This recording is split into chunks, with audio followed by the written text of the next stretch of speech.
دائما بالراحه وجاي مش خط واحد او عرافه وراي.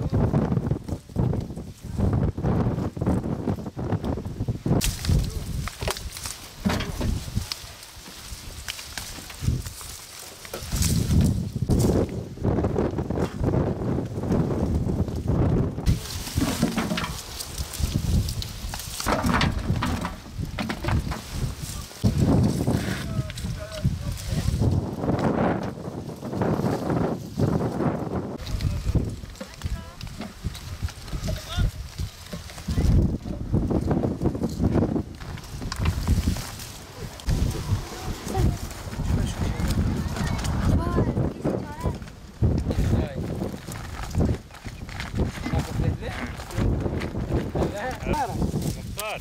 Tamam.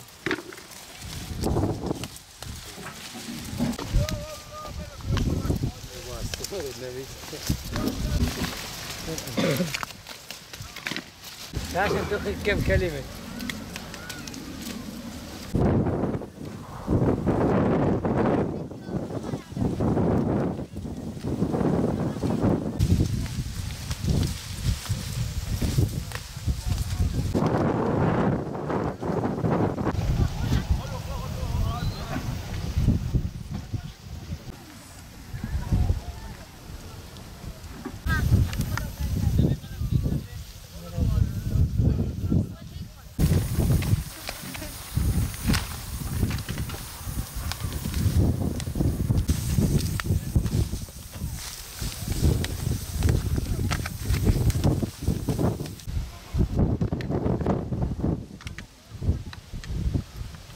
Şimdi hasat zamanı diyoruz. Çiftçimizin Şubat ayında toprağa atmış olduğu tohum şu an Ağustos ayı itibariyle hasada geldi. Şu an bir biber tarlasındayız. Biraz önce ifade ettiğimiz gibi İslahiye Ovası'nda 20.000 dekar alanda bir biber ekilişimiz var. Biberler yetişti, kızardı. Bunlar toplandıktan sonra işleme konulmak üzere çöpleri temizlenecek. Bazen üreticimiz bunu çöplü olarak da satmakta. Çöpleri temizledikten sonra kurutulacak. Kurutulduktan sonra fabrikaya işlenmeye götürülecek. Yetiştirilen ürünler Ağustos ayının ilk haftasında hasada gelir. Birinci, ikinci ve üçüncü kırım olarak Ekim ayının ilk haftasına kadar devam eder.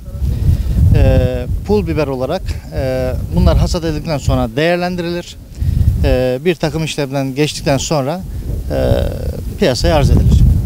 İslahiye'nin hem biberi acısıyla, üzümü tatlısıyla tadı, aroması, rahiyası bambaşka.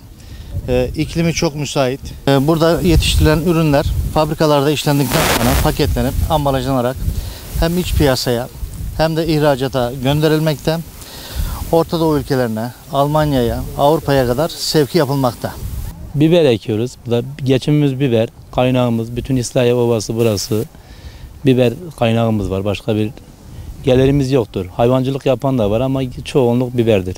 Geçimimiz sağlıyor. Maliyetlerimiz çok yüksek.